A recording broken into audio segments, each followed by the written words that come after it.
માત્ર 100 જ વ્યૂ આવે છે તો સેલિબ્રેટ કરો ને યાર, વાંધો શું છે?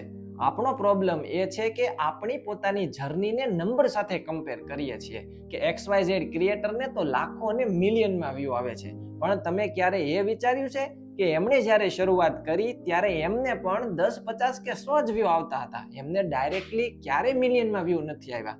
તમારામાં અને એમાં ફરક એ છે કે એમને 10, 50 વ્યૂ કે સબસ્ક્રાઈબર હતા તો પણ એણે કામ કરવાનું શરૂ રાખ્યું, ક્વિટ નથી કર્યું.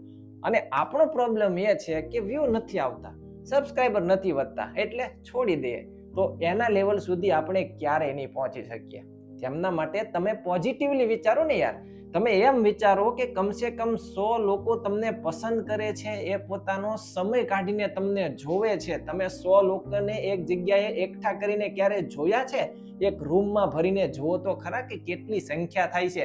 ગામમાં તમે ક્યારે બોલો છો તો 100 લોકો તમને સાંભળવા આવે છે ખરા? અને હા, તો તમે એ સંખ્યા તો જુઓ યાર, કેટલી મોટી સંખ્યા છે. તો પોઝિટિવ સાઈડ વિચારો અને કન્સિસ્ટન્ટલી પોઝિટિવ માઇન્ડ સાથે કામ કરવાનું શરૂ રાખો. જો તમે મારી આ વાત સાથે એગ્રી હો તો કોમેન્ટમાં યસ લખી દેજો.